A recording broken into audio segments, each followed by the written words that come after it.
Welcome to Carolina Sculpture Studio. My name's Clint Button and I'm a granite sculptor. Welcome to video number 34 of the Virtual Stone Carving Apprenticeship. Now I realize other video people, whatever, probably have got more exciting stuff to watch than me doing mundane, boring, well, anybody can do that kind of stuff. Putting this wood together, putting this bat together to support this clay. Part of the reason I'm showing this is that I don't want to mislead anybody to think that this is just something you just whip out. Remember back in my very first video on this series, how I mentioned that people, quite often, the people come to studio or talk about doing sculpture work, and the first thing they want to do is some big fancy angel with wings and arms and everything out in the air. And I said, yeah, that's pretty tough to do. I said, I can't just whip that out. I wanted to show you. This is doing an angel. This is just doing an angel in bas relief. This is just doing an angel that I'm going to have in a manageable size. This isn't even carving it in stone. There's a lot that goes into this that may not be obvious from looking at it. You may think it's just no big deal, you just stick it together and everything works out fine. It might, but it might not.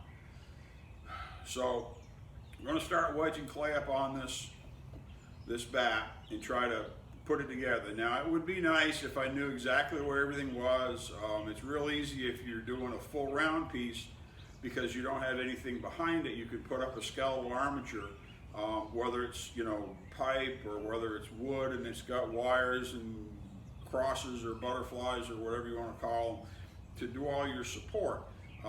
You're a little more restricted with the bas relief work because you want to use this volume of stone, which I'm going to have an 8-inch volume of stone here that's going to be suggested to 10 inches because of the scotia on the background.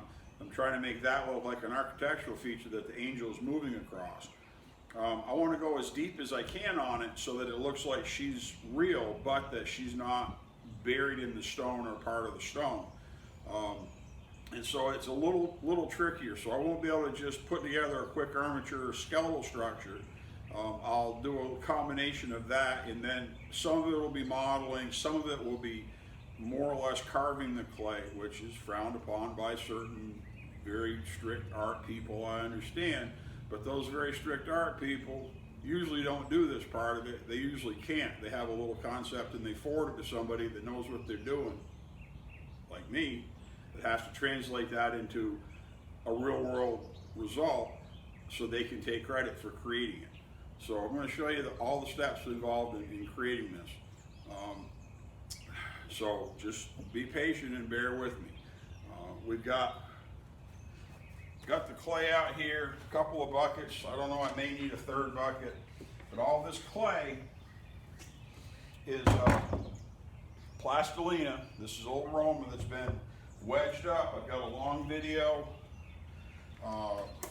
previous to the apprenticeship series about wedging this clay, and this is all old salvage clay. That's my masters use. I got stuff from some of my masters. I bought some, I salvaged it wherever I could, and you work it up and it works really good. You can put it in a pot, heat it with a light bulb, or a crock pot type heater or whatever if you want. It's not what I do. I wedge it and I like the consistency a lot better. We'll be going into hotter weather here, so having armature like for the head is really critical because otherwise that head would just fall right off. So I'll probably work the top in first in this edge here. So I've got my scotia initiated, know where I'm going. I may have to remove this piece, I haven't decided yet, because that's only going to be 3 or 4 pieces of clay, and I may need that extra area. I may put a shorter piece in. We'll see how it turns out with the as the angel develops. So hang in there, let's see what we can figure out, and just watch me pack some clay. I won't bore you with packing clay. I've got other videos on how to do models and working them up, but we'll wedge this all ram it onto the background with our small tools to pack it in and then smooth it off And from there I'll probably build the upper portion of at least one wing before I really get into the figure, and then we'll try to understand if this has to come off and then where we need to go from there. So hang in there, thanks for coming in, and let's see how this goes. Get set up with the tools that you actually really like. I love my big ink knife. It's forged, it's really strong. As far as wedging these, I've got 2 or 3 tools, and these two are very close in terms of the size of the end. It's just a little bit bigger. This is a little bit smaller, but it's got this T-end on it. You need to see what size. A smaller one goes slow, a bigger one goes faster, but it may not suit you in terms of how it feels. But you have to wedge this into the background really, really well, and make sure that it's well connected, because if you don't put it on tight, it'll delaminate later on. But you wedge this on. This is one of the reasons I like using plywood that's already been used once, or any wood, because if it's already got a little bit of clay in it, it's already got some of the oil in it, and it seems to tack and hold a little bit better.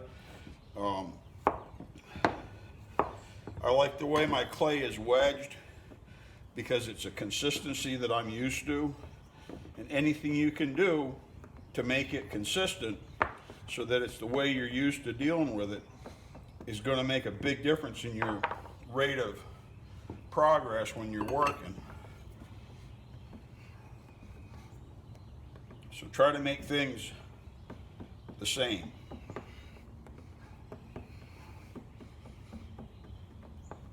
And so what I'm going to do is I'm going to try to wedge this side in all the way down and this side in all the way down to establish my scotia. Then I can start understanding where my wings would be behind the figure, and how much I'll have to be able to convey to the viewer that this is a curved background, like she's standing in an alcove versus against a flat wall.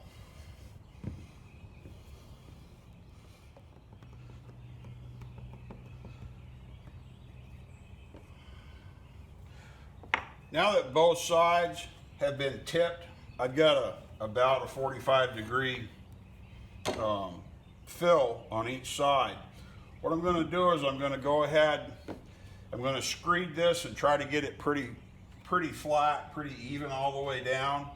And then I'm going to basically do the same thing again. I'll put another layer here to break this angle, to try to make a flat, and then a flat to go down to this background, and put my ground together first so I've got reference for everything else.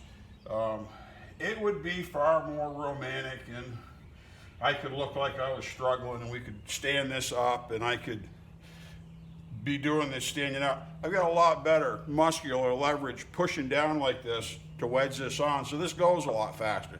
It isn't as photogenic, but it works better. So you got to decide if you're going to do something for the camera, or you're going to actually do some work to try to get paid and move on. So that's what we're doing here. This is about working and getting it done. So I'm going to go through and just go over this and try to pack all this up. If you try to do all this with your thumb is going to want a divorce, buddy. It's going to hate you at the end of the day. This is so much more comfortable, and having a big handle to push on helps a lot too. Same thing with this.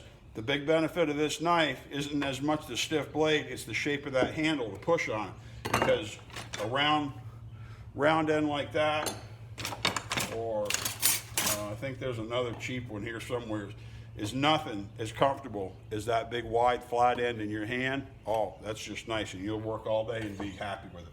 That's why those are so close to each other. Keep packing clay. And as you pack this, you'll get it close. Then you can take and screed it, and whatever comes off goes back on to fill the low spots before you just keep cutting clay. And you can get a lot of it resolved just with the clay that's already here. So back to work.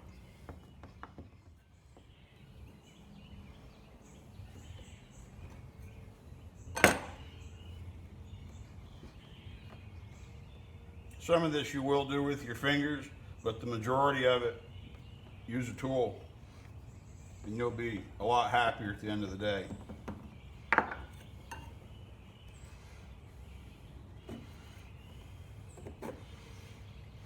And this doesn't have to be absolutely precise. Remember, we're going to be casting this into plaster, then we're going to be enlarging it with the compasses, and then we're going to be carving it into stone. So you're not going to have an absolute perfect unless somebody's paying for it. And this job isn't being paid for the absolute ultimate in perfection. It's a discretionary job, and I'm doing the model.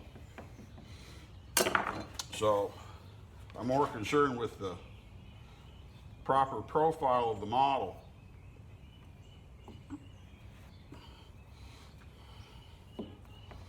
To get it started. And then at the end, I've got some reference marks on here. I'll skin this and skin this. I'll probably put clay up here too. I just want to leave this down to see where I've got going on. I'll mark this line and then I'll fill that. But we'll get this done.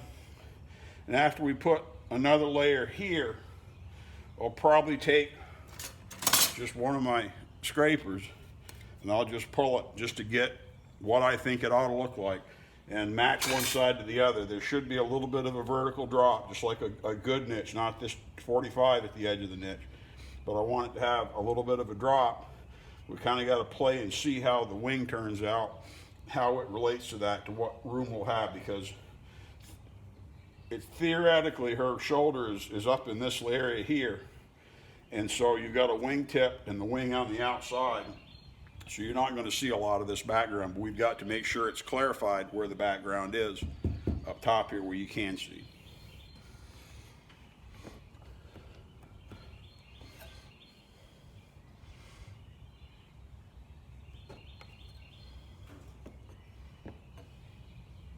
I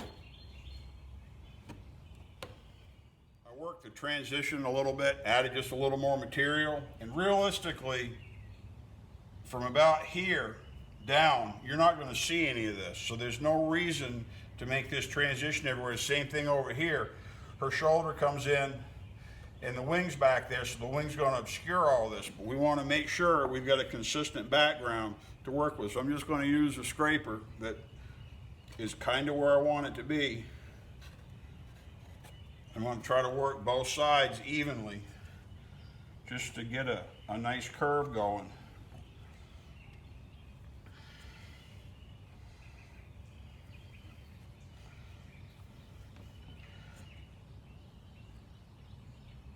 And then I'll slowly blend it on both sides. Try to do each side evenly, just like when you're sharpening a tool by hand. You do the same number of strokes on each side of the blade.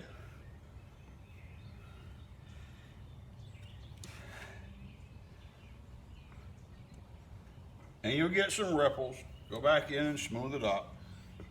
A lot of times you can do that by skewing the blade, because remember, if you carve something, you may have that curve right there, but if you rotate it, you change that cove into a different profile, and so you can get a lot of use out of that one tool.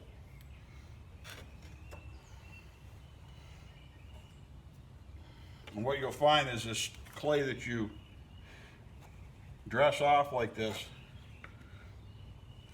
is really nice, really soft. So, and clean it as you go. You always find little bits of old mold material, or rocks, or whatever. And by rotating your cove the other way, it makes it pretty easy to clean up a lot of your ripples.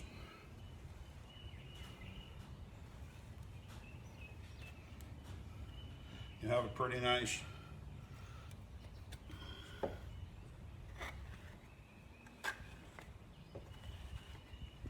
finish to get started. We got a lot of work to do on this, so perfection at this point is a waste of time.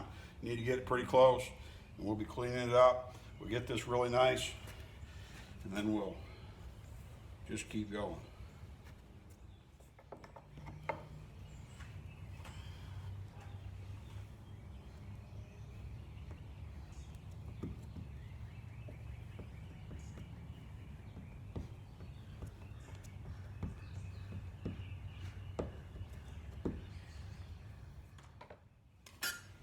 And now that this is filled, I'll just take my scrapers and go again. And I talk about these in another video. These are just made out of an old saw blade that I cut up and shaped the way I wanted them to shape. I think that was the end, and it just, I don't remember just how it came apart, but there were 4 or 5 pieces out of a saw blade.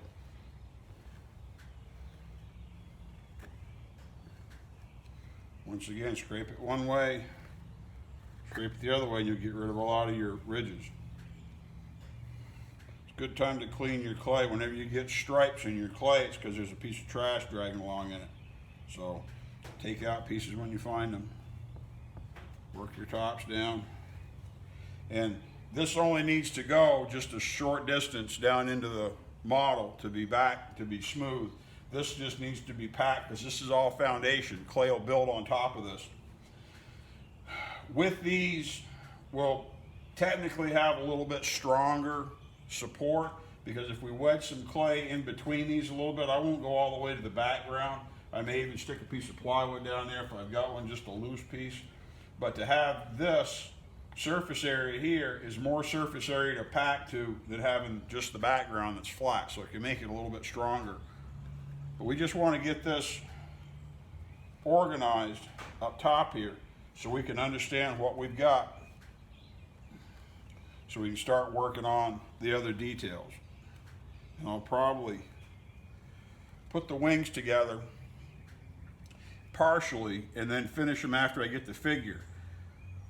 One of the reasons that it's really beneficial to have the sculptor, who is the carver, to produce your model is that it's very easy. I could go to town and create the most perfect wing structure right here that you've ever seen in your life. You know, we're just going to assume I'm that good. But if I could do this incredibly detailed, phenomenal, over-the-top wing right here, and then build an angel on top of it that's just as wonderful. Well, the problem is that I have to carve this into granite. This isn't marble, this isn't limestone, this isn't going to be cast in wax and then poured, you know, run through a foundry for lost wax to make bronze. I have to produce a model that's feasible and suitable to carve into granite. And so and a lot of people just don't know how to carve granite. They just simply don't. And you can do things in marble that just aren't feasible in granite because you sneak up on it with little delicate tools. And you can't do that in granite. You've got to have enough energy going into that stone to prove who's the boss. And so by producing this model in a way that makes it feasible to carve it in granite, to understand those small details and those small, whether you consider them to be restrictions or specific cues that make it feasible for a hard stone, it's you know, I get a lot of drawings over the years and concepts that people want. We quoted one just the other day that had a couple of really nice little plastic, I don't know what they were modeling, but they were modeling clay and cast in resin, and then people want that carved in granite. Well, that's great. You can do a lot of things with plastic and then cast it into a mold, with clay and then cast it into a mold of plastic, resin, whatever you're using, and have unbelievable detail. To do it in granite, you have to be able to cut every bit of that detail with a chisel. And that may not be, it may be possible, but what you can do and what you should do are often two different things. And I want to produce a model that I can present to a patron and say, this is what you're going to get in stone. And they look at it and they go, okay, great. And then I produce it and it looks just like that. I don't want to have to exclude a lot of detail that I used in the model to make them think I could do something fancy and then come up with a bunch of excuses why I can't do that in stone. When I'm doing the model, I don't have to do that. I can make it appropriate for the medium. So think about that.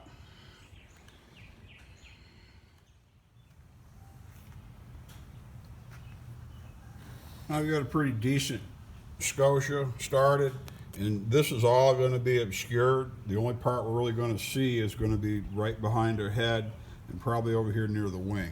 So I may pull this a little bit more just to have a little more of a drop, but I'm not sure yet. But I'm going to go ahead and just wedge an initial foundation of clay over this this blocking, and we'll probably stand it up because it's just going to make it go better in terms of modeling the figure. But to do work like the ground and everything, doing it laying down, you've just got so much better leverage, and you'll go a lot faster because just the way to do it. So cram some more clay on here. Let's get this thing stood up.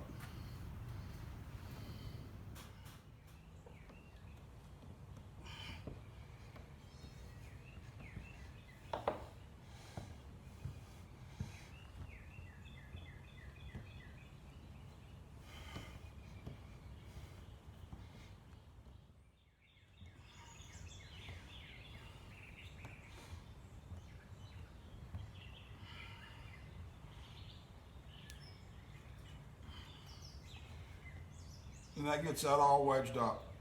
I may put a little on here, but I got to see where that goes. But I think now we're going to stand this up. That's a lot done, but it saved a tremendous amount of clay. I didn't even finish. I'm down to the last layer in this bucket. There's 5 more blocks in there, and so I've used 15 of these blocks because there should be 1, 2, 3. No, I've used 3 layers, use 15, there's 20 blocks approximately in a bucket. And so I use 15 just to do this. And if I'd had to fill all this on top of this, because this has got maybe an average of 1/4 to 1/2 inch, if I screeded this, it's probably under 1/2 inch of coverage. Then there was some that's in between, but it would have used a lot more clay. So now I'll look at standing it up and securing it so I can model it and understand it so that everything goes where it needs to go, because it makes more sense to model it standing up. But to do all this energy work, to wedge this in to where I've got to have my good register and good tight agreement, this is the easy way to do it. So let's see what we can figure out about standing this thing up. I think it's time to wrap this video up. I'm going to do a little bit of rearranging and work on standing this up, pick up some tools, sort out the stuff I need and don't need, because there's certain clay tools that I use, and then there's a lot of spares that they're great to have. Once in a while you use 1 or 2 of them, but there's a small group of them that I use all the time. So, but I wanted to show you the benefits of blocking this up.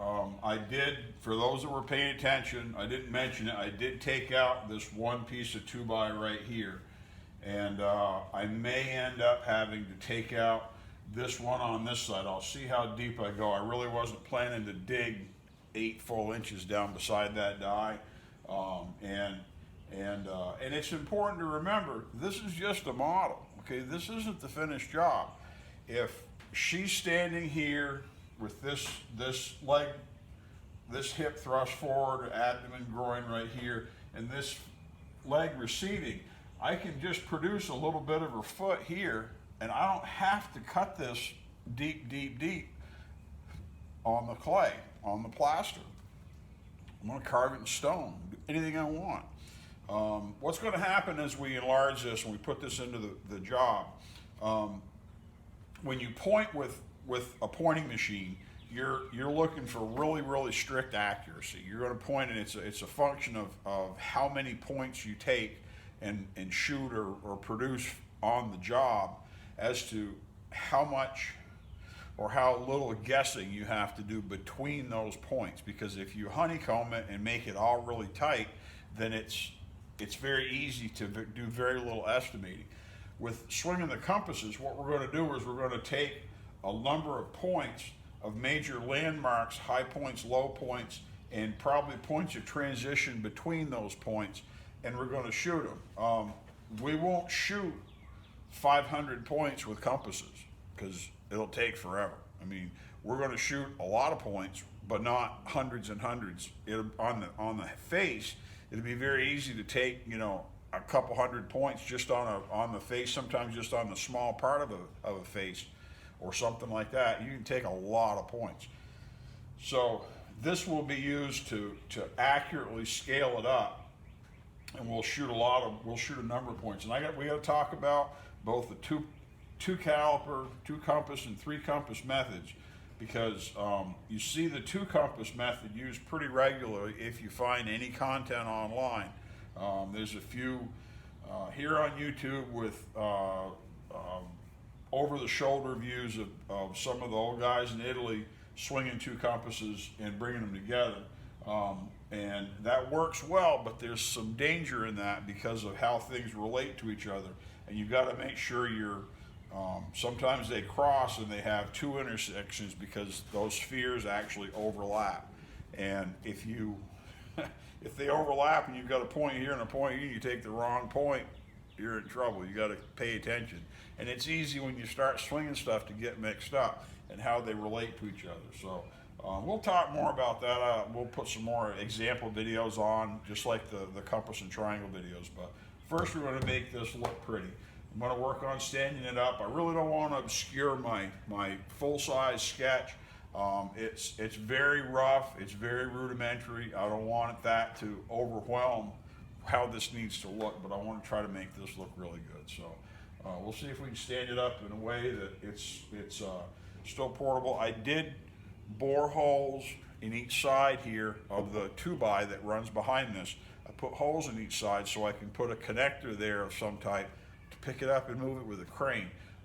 This will end up being heavy, and I'd rather not strain anything if I don't have to. I got a crane, I'm going to use it. So we'll use that to stand it up, move it around, and I may put it on an easel. I'm not really sure. I may just put it on some stands, but I want to make it to where it's pretty easy to stand up, but not locked into place, so if I need to move it, I can. Thanks for coming in. I really appreciate the people watching these videos.